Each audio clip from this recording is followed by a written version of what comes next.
बिस्मिल्लाहिर्रहमानिर्रहीम।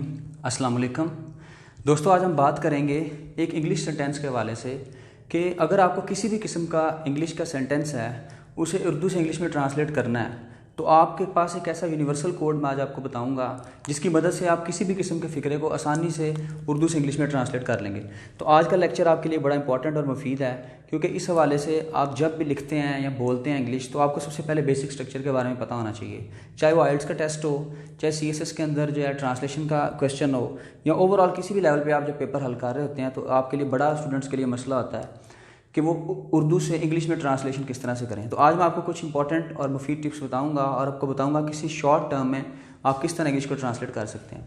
अच्छा, सबसे पहले आप देखिएगा कि फ़िक्रों के हमने देखना दो तरह के फ़िक्रे होते हैं। सेंटेंस बेसिकली दो टाइप्स के हैं। एक फ़िक्रा होगा जिसके अंदर सिर्फ इन्फॉर्मेशन दी जा रही होगी। इन्फॉर्मेशन से मेरी मुराद है सिर्फ एक आम बात की जा रही होगी, इतला होगी, उसके अंदर एक्शन नहीं होगा, काम नहीं हो रहा होगा। जैसे अगर मैं आपसे कहता हूँ कि ये एक कमरा है, इसके अंदर एक इतला दी जा रही है लेकिन काम नहीं हो रहा। जबकि इसके मुकाबले में अगर मैं कहता हूँ मैं पढ़ा रहा हूँ तो यहाँ पे पढ़ाना मेरा काम है। तो इस फ़िक्रे के अंदर, दोनों फ़िक्रे के अंदर अगर आप फ़र्क देखेंगे तो आपको साफ नज़र आएगा कि एक फ़िक्रे के अंदर सिर्फ इतला थी, ये एक कमरा है, जबकि दूसरे फ़िक्रे के अंदर काम का होना पाया जाता था। अब फ़िक्रों की बेसिकली दो टाइप्स हैं। सबसे पहले तो आम फ़िक्रे, ये प्रेजेंट में हो सकते हैं और पास्ट में हो सकते हैं, यानी हाल में या माजी में। आम तौर पर ये फ़िक्रे दो तरह से होते हैं। जैसे इसके अंदर सिंपल सेंटेंसेस शामिल हैं। ये घर, ये एक घर है। अब इस फिक्रे को आप इंग्लिश में ट्रांसलेट करेंगे तो आप किस तरह इस्तेमाल करेंगे? This is a house. इसकी इंग्लिश करने का तरीका क्या हुआ? दिस मैंने ये, इज़ है, आ एक, हाउस घर। तो फिक्रा क्या बन जाएगा? This is a house. और अगर ये माजी में होगा, ये एक घर था, तो फिर इसकी जगह, इज़ की जगह आपने क्या कर देना है? वॉज यूज़ कर लेना है। तो ये बेसिकली एक सबसे सिंपल इंग्लिश का फिक्रा है जिसके अंदर हमने क्या किया, दिस और दैट का इस्तेमाल करके हम इसको करेंगे। फिर आगे अगर दिस की जमा दीज, अगर ये ज़्यादा हैं तो दिस की जमा दीज। जैसे ये घर हैं, दीज आर हाउसेज, आ कट जाएगा और इज़ की जमा क्या आ जाएगा? आर। इज़ का मतलब है और आर का मतलब है। फिर इसी तरह अगर घर था तो वॉज, लेकिन अगर ज़्यादा घर है तो वॉज की जगह वर हो जाएगा। तो दीज वर हाउसेज। इन दोनों में से आपने एक वर्ब यूज़ करना है। इट डिपेंड्स कि आप प्रेजेंट की बात कर रहे हैं या पास्ट की बात कर रहे हैं। फिर दैट, बेजान वो एक के लिए, बेजान चीज़ों के लिए अगर आपने इशारा करना है तो दैट इस्तेमाल करते हैं। जैसे वो एक घर है, दैट इज़ अ हाउस। वो एक घर था, दैट वॉज अ हाउस। तो दिस ये एक, दैट वो एक, दीज ये ज़्यादा और दोज वो ज़्यादा। मसलन वो घर थे, अब नहीं है, दोज वर हाउसेज। अब इसकी जगह आ गया, अब नेक्स्ट जो आप सिंपल बात करने के लिए, किसी चीज़ की मौजूदगी ज़ाहिर करने के लिए आप देर का इस्तेमाल करते हैं। जैसे हमारे घर में दो कुर्सियाँ हैं, अब अपने कुर्सियों की मौजूदगी बता रहे हैं तो यहाँ पर इस्तेमाल होगा there are two chairs in our house. अच्छा, अगर एक कुर्सी है तो ये जगह there is one chair in our house. तो देर आमतौर पर इस्तेमाल होता है जब किसी चीज़ की मौजूदगी बतानी हो कि कोई चीज़ वहाँ पे मौजूद है तो उसके लिए हम देर का इस्तेमाल करते हैं। फिर इसके बाद तीसरे नंबर पे हम सिंपल फ़िक्रे जो हमें ज़रूरत पड़ती है आमतौर पे, हैज़, हैव और हैड का सिंपल इस्तेमाल। जैसे मलकियत ज़ाहिर करने के लिए इनको इस्तेमाल किया जाता है। मसलन अगर मलकियत प्रेजेंट में है तो ही शी इट के साथ हैज़ और आई वी दे यू के साथ हैव, और जबकि माजी में सब के साथ हैड। इसकी मिसाल, मेरे पास एक कार है, आई हैव अ कार। इसके अंदर मैं एक इतला दे रहा हूँ, काम नहीं हो रहा, मैं सिर्फ अपनी मलकियत के बारे में बता रहा हूँ। तो अगर मैं कहता हूँ मेरे पास कार थी तो I had a car, had किस लिए? माजी के लिए। फिर इसी तरह उसके पास कार है तो ही के साथ हैज़, यानी मैंने बताया ही शीट के साथ हैज़ और आई वी दे यू के साथ हैव।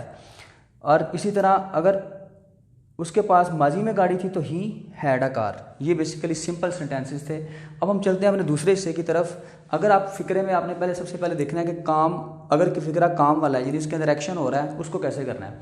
मैंने बताया कि फ़िक्रे की दो टाइप्स होंगी। आमतौर पे एक फ़िक्रा वो होगा जिसके अंदर काम हो रहा होगा, एक फ़िक्रा वो होगा जिसके अंदर सिर्फ सिंपल कोई बात की जा रही होगी। जिसके अंदर सिंपल बात की जा रही थी उसकी आमतौर पर ये मिसालें हैं। अब जिसके अंदर काम हो जाता है तो उस टेंस को हमने किस तरह पहचानना है, उस फ़िक्रे को किस तरह से करना है। चलिए आइए उसकी तरफ चलते हैं हम। सबसे पहले देखें action based sentence. Action based के लिए हमें दो चीज़ों की ज़्यादा इंपॉर्टेंट ज़रूरत पड़ती है, एक टेंसेस की और एक मॉडल वर्ब्स की, जिसको ऑक्सिलरीज भी बोलते हैं। मॉडल वर्ब्स क्या होते हैं इसके हम बाद में देखते हैं, पहले हम सब टेंसेस की तरफ चलते हैं। अगर आपके फ़िक्रे के अंदर काम वाला मौजूद है, यानी काम आ गया, कोई एक्शन हो रहा है, तो डेफिनेटली वो फ़िक्रा या तो टेंस पे बेस कर रहा होगा या ऑक्सिलरीज पे बेस कर रहा होगा, मॉडल ऑक्सिलरीज पे। अब सबसे पहले अपने फ़िक्रे को देखें, कोई भी फ़िक्रा आपके सामने आ जाए इसकी आपने ट्रांसलेशन करनी है, चाहे वो जितना मर्जी बड़ा है, उसको आप सबसे पहले देखें उसके अंदर काम हो रहा है या नहीं हो रहा। अगर तो काम नहीं हो रहा तो आप उसको सिंपल प्रेजेंट या पास्ट में कर लेंगे। अब अगर काम हो रहा है तो उसमें सबसे पहले देखें सब्जेक्ट क्या है, फाइंड सब्जेक्ट। अगर फ़िक्रे के अंदर काम हो रहा है तो हमेशा काम करने वाला भी तो कोई होगा, तो उसमें सबसे पहले आपने क्या करना है, सब्जेक्ट ढूंढना है। सब्जेक्ट से क्या मुराद है, जो भी शख्स काम कर रहा है, अगर वो चीज़ है, कोई परिंदा है, कोई कुत्ता है, कोई जानवर है, कोई भी चीज़ काम करने वाली, उसको सबसे पहले बाहर निकाल लेना, नंबर 1 इंग्लिश में आने का तरीका। फिर दूसरे नंबर पे आपने करना क्या है, यूनिवर्सल फार्मूला क्या लगाना है आपने सबसे पहले उस फ़िक्रे के आखिर में चले जाना, एंड पे।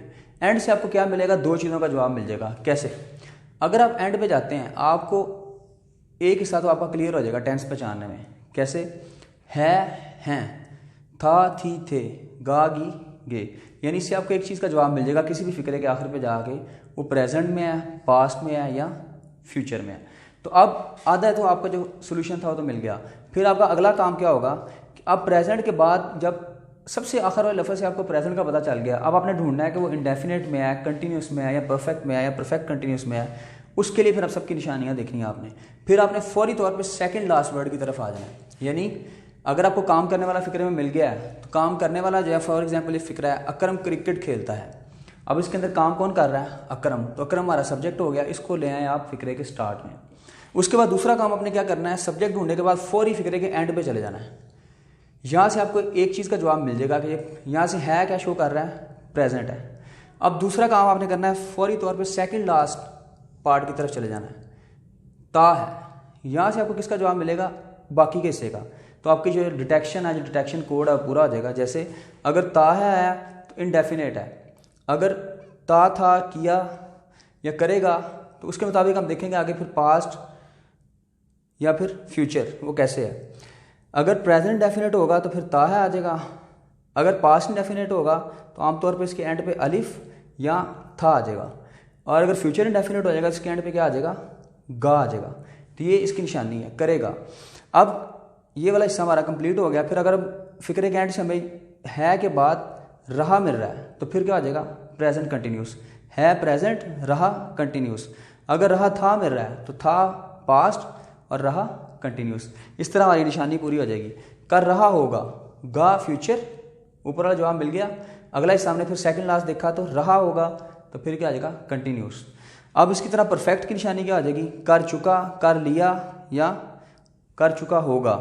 अब इसमें अगर कर चुका है तो प्रेजेंट परफेक्ट, या कर लिया है, दोनों तरह से एक ही बात है। कर चुका था पास्ट परफेक्ट, कर चुका होगा फ्यूचर परफेक्ट। फिर इसके बाद परफेक्ट कंटिन्यूस की तरफ चलना है हमने। अगर किसी खास या मज़कूरा वक़्त से काम जारी है, मसलन मज़कूरा वक़्त से मुराद है जिसका आप साथ मेंशन कर देते हैं, 2 साल से, 3 माह से, 1 घंटे से, कोई भी टाइम मेंशन है, तो उसके लिए फिर हम कहते हैं प्रेजेंट परफेक्ट कंटिन्यूस है। जैसे 1 घंटे से कर रहा है, साथ टाइम भी आ गया, साथ कंटिन्यूस भी आ गया, तो ये 2 टेंस मिक्स हो गए। एक इसको कहते हैं प्रेजेंट परफेक्ट कंटिन्यूस, और अगर इस तरह कर किसी खास टाइम से कर रहा था तो वो हो जाएगा पास्ट परफेक्ट कंटिन्यूस, अगर किसी खास टाइम से कर रहा होगा तो फ्यूचर परफेक्ट कंटिन्यूस। ये तो आपके हो गए टेंसेस की पहचान, आपको फौरी तौर पे एंड से जाके पता चल जाएगा ये कौन सा टेंस है। फिर अगला काम आपने क्या करना है, इसके बाद एक और हमारे पास ऑप्शन बचती है, और वो ऑप्शन क्या है, आप देख सकते हैं कि मॉडल वर्ब्स या मॉडल ऑक्सिलरीज। अगर फ़िक्रे के अंदर बाज़ दफ़ा यूँ भी होता है कि टेंस तो है, यानी एक्शन का होना पाया जा रहा है, लेकिन वो किसी टेंस की कैटेगरी में नहीं आ रहा, फिर उसके लिए हम मॉडल वर्ब्स या मॉडल ऑक्सिलरीज यूज़ करते हैं। आमतौर पे मॉडल ऑक्सिलरीज जिसको हेल्पिंग वर्ब भी बोलते हैं, ये इस तरह के वर्ब्स हैं जो कि किसी खास सिचुएशन को कन्वे करते हैं। जैसे किसी चीज़ का इम्कान बता सकते हैं, मसलन मैं ये संदूक उठा सकता हूँ, मैं ये किताब पढ़ सकता हूँ, 1 रात में ख़त्म कर सकता हूँ, तो उसके लिए फिर हम कैन का इस्तेमाल करते हैं। कैन शो करता है पॉसिबिलिटी को, और कैन के साथ हम फर्स्ट फॉर्म इस्तेमाल कर लेते हैं। फिर इसी तरह, अच्छा यहाँ से आपने चीज़ कंफ्यूज नहीं होना, अगर आप गौर करें तो एंड पे इसके भी ता है आ रहा है, ठीक है, वो ये काम 2 घंटे में ख़त्म कर सकती है। लेकिन अगर आप गौर करें इसके स्ट्रक्चर के ऊपर तो उसकी जो है नोयत इस तरह की है कि उसके अंदर अब प्रोबेबिलिटी आ गई। प्रेजेंट डेफिनेट में क्या होगा, ये फ़र्क आपने ज़हन में रखना है, उसके अंदर रूटीन होगी कि वो ऐसा करती है। इनडेफिनेट गैर मुअय्यना मुद्दत से, यानी कब से कर रही है नहीं पता, लेकिन ऐसा करती है, उसकी रूटीन है। जबकि इसके अंदर इम्कान है, पॉसिबिलिटी है। तो आपने ये भी फ़र्क देख लेना कि टेंस की इंग्लिश करते वक्त बिल्कुल ब्लाइंडली उसको नहीं लगा देना, उसमें देखना है कि पॉसिबिलिटी तो नहीं बताई जा रही। फिर इस तरह कैन की पास्ट फॉर्म है कुड, कर सका। फिर इसी तरह शुड, अगर कोई आप नसीहत कर रहे हैं किसी को ऐसा करना चाहिए, उसके लिए शुड इस्तेमाल कर देते हैं। मे इस्तेमाल होता है इजाज़त के लिए, दुआ के लिए, जैसे हम आमतौर पर कहते हैं may God bless you with a son, खुदा तुम्हें बेटे से नवाजे। माइट किसी चीज़ का इम्कान, इट माइट रेन हल्का इम्कान जो है उसकी पॉसिबिलिटी जो है, इट माइट रेन टुडे, हो सकता है आज बारिश हो जाए। वुड किसी चीज़ का ख्वाहिश या इरादा, आई वुड ईट या I would like to go with you, मैं आपके साथ जाना चाहता हूँ। आई वुड ईट दिस, मैं ऐसा करूँगा, मैं ऐसा खाऊँगा। और नसीहत करने के लिए ऑट टू का इस्तेमाल करते हैं। इनके साथ हमेशा फर्स्ट फॉर्म इस्तेमाल करेंगे और बाकी इनका जो पैसिवाइज हो जाएगा इसके साथ फिर सबके साथ बी लग के थर्ड फॉर्म हो जाएगी। वो अगले रूल्स में हम देखेंगे पैसिवाइज के रूल्स में। लेकिन बेसिकली ये एक्शन का फिक्रा दो तरह से हो सकता है, या टेंसेज में होगा या मॉडल ऑक्सिलरी की सूरत में होगा। और इसके बाद टेंसेज जब आप करेंगे इसके बाद आपको एक्टिवाइज पैसिवाइज इन्हीं टेंसेज के, और इसके बाद डायरेक्ट इंडायरेक्ट करेंगे, दूसरी वीडियो में मौजूद हैं। इस तरह आप आसानी से इनको कन्वर्ट कर सकते हैं। लेकिन कोई भी फिक्रा आ जाए आपने 3 बेसिकली काम करने हैं। सबसे पहले तो उसको सबसे पहले नंबर पे देखना है कि वो फिक्रे के अंदर एक्शन हो रहा है, सिर्फ कोई इन्फॉर्मेशन दी जा रही है। अगर तो एक्शन हो रहा है फिर देखें टेंस वाला है कि ऑक्सिलरी वाला है, आपको आसानी से पता चल जाएगा। अगर तो टेंस वाला है तो उसको टेंस के पैरामीटर से उनके रूल्स लगा के करें, अगर ऑक्सिलरी वाला है तो उसको ऑक्सिलरी के तरीके से करें, और अगर टेंस वाला नहीं है सिर्फ सिंपल इन्फॉर्मेशन है तो फिर उसको आसानी से आप इस तरह से कर सकते हैं। Thank you so much.